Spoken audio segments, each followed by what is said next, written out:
Cruella is often seen as a villain in stories. But today, let's explore her origins to understand her better.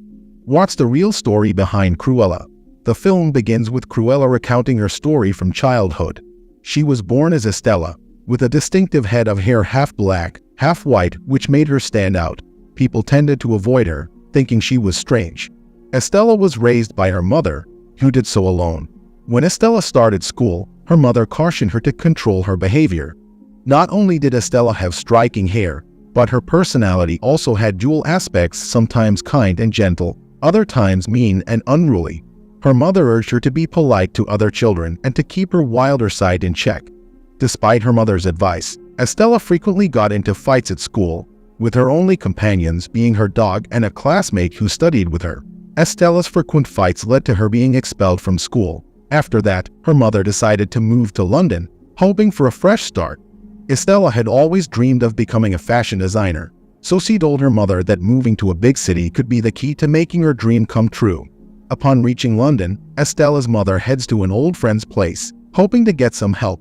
They arrive at an enormous palace, surrounded by the sea and towering high above the ground.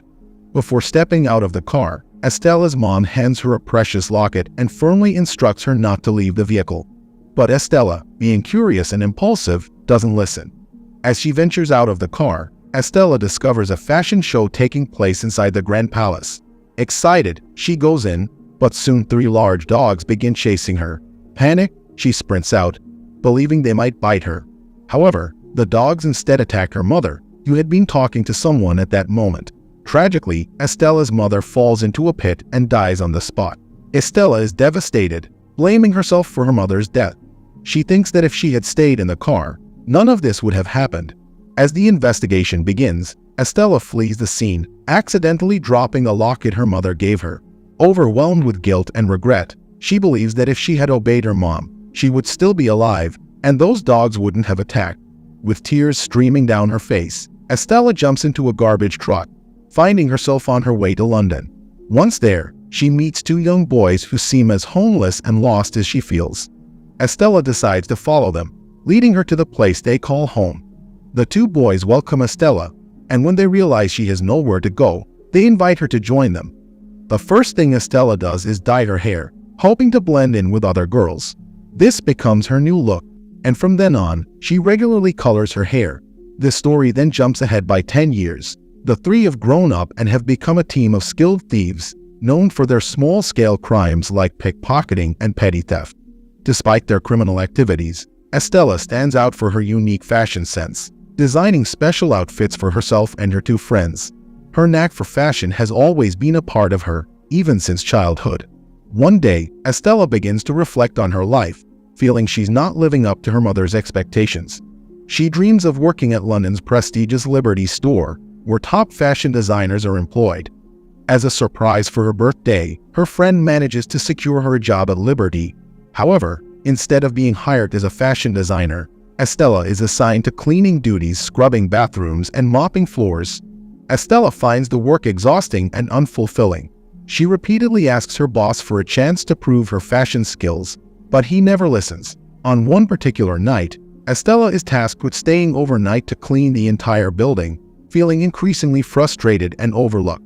That night, Estella grabbed a bottle of liquor from her boss's office and began drinking. She got so drunk that she lost track of her actions.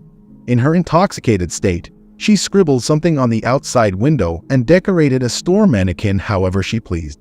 The following morning, a crowd gathered outside to see what Estella had done. She had fallen asleep among the chaos, completely unaware of the spectacle she had created. When her boss arrived, he was furious and ready to fire her on the spot. But just then, London's top fashion designer, the Baroness, entered the scene. She was impressed by the decorated display window and mannequin, praising Estella's creativity. The Baroness immediately hired Estella, saying she had never seen such a beautifully arranged display in all her years in fashion. From that moment on, Estella's life changed. The following day, she showed up at the Baroness's office, feeling both nervous and excited. As she began working, the Baroness appreciated her style and unique approach. Within a few days, Estella became one of the Baroness's most trusted workers. Everything seemed to be going well, and Estella felt fulfilled in her new role. However, One day, she noticed the Baroness kept her jewelry in a secret compartment.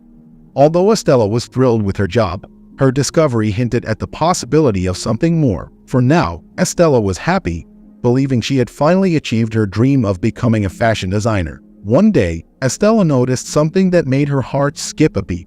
The locket the Baroness was wearing was the same one her mother had given her the night she died. It was the same locket that Estella had lost when she fled the scene. Confused and upset, she asked the Baroness about it, who casually replied that it was her locket, but it had been stolen by a woman several years ago. The Baroness was insinuating that Estella's mom was a thief, and this accusation made Estella furious. Determined to get the locket back, Estella shared the whole story with her friends. They hatched a plan to steal the locket during the Baroness's upcoming party. Estella's friends would handle the technical parts. One would disable the CCTV cameras, while the other would access the security systems. Estella herself would attend the party, where everyone was expected to wear black and white. To stand out, she donned a striking red gown, aiming to draw everyone's attention. With a mask to conceal her identity, Estella's bold outfit created a stir at the party. The plan was to use this distraction to gain access to the locket. However, Estella was taken aback when she saw that the Baroness was wearing the locket around her neck, not stored in the safe as they'd anticipated. This unexpected twist meant Estella would have to think quickly on her feet, figuring out how to get the locket without blowing her cover. The Baroness didn't recognize Estella at the party because she had transformed into Cruella, a persona that her mother had always warned her to avoid. At the event, the Baroness grew envious of Cruella, as she captured everyone's attention with her striking red gown. It was supposed to be the Baroness's party, yet all eyes were on someone else, which infuriated her. To create a distraction, one of Estella's friends set a dish filled with rats in front of the Baroness, causing her to scream in shock. The chaos that ensued gave Estella the perfect opportunity to snatch the locket from around the Baroness's neck and throw it toward her dog. The Baroness saw this and whistled, a specific call that summoned the same 3 dogs that had attacked Estella's mother all those years ago. One of the dogs grabbed the locket and swallowed it. This scene brought back painful memories for Estella, who realized these were the same dogs responsible for her mother's death.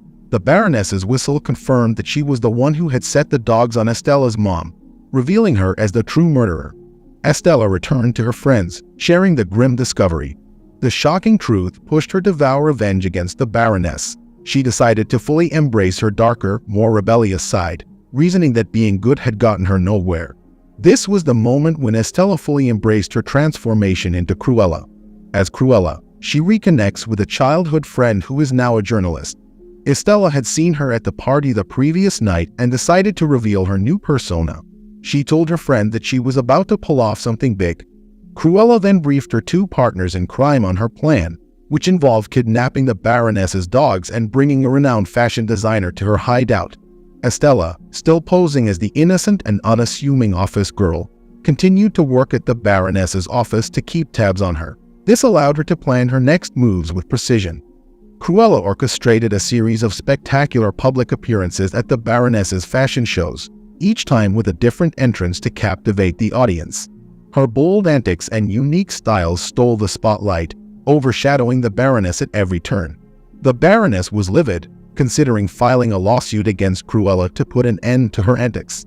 She even sought help from her journalist friend to uncover Cruella's whereabouts, but the friend knew nothing about Cruella's hideout.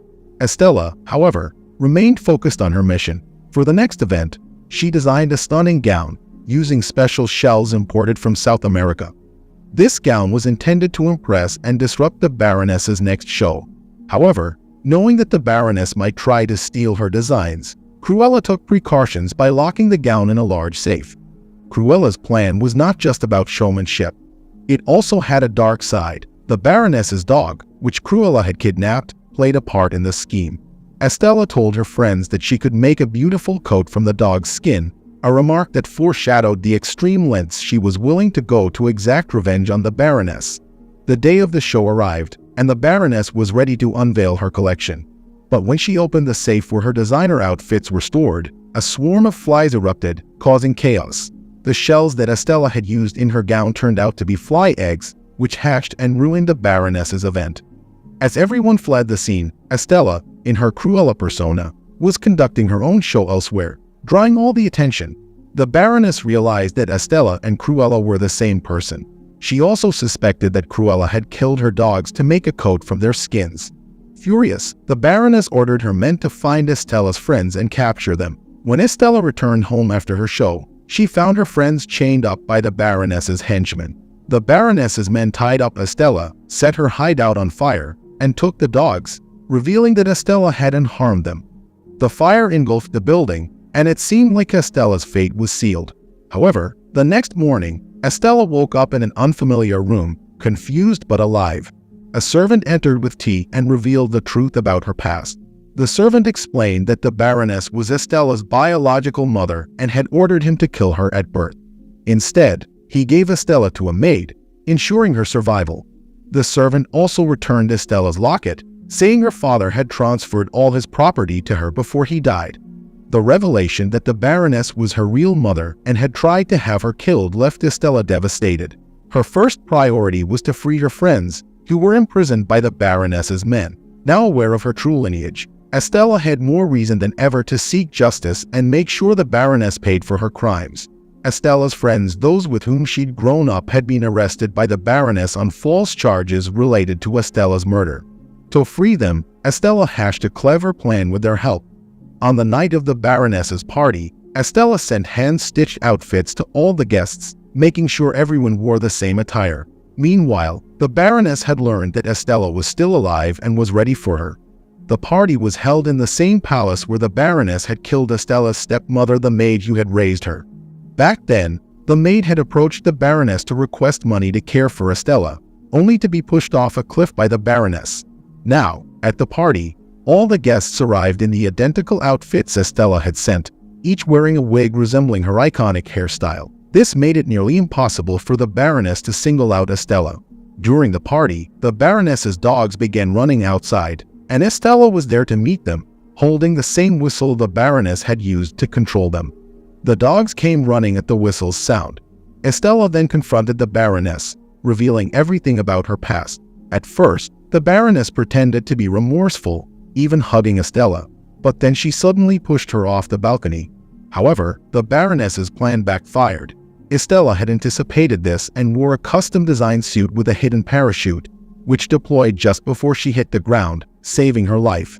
Additionally, Cruella's friends had gathered the party guests outside to witness the Baroness's treachery. The police, seeing the Baroness's attempt to kill Estella, arrested her for the murder of her daughter. Estella's life was far from over. She had transitioned completely into her Cruella persona. With the Baroness arrested and her friends freed, Estella felt that her mother's death had been avenged. She was ready to embrace her new life as Cruella, with her own story to tell. The film's story ends with her journey toward her next adventure, having found closure and happiness in her own way.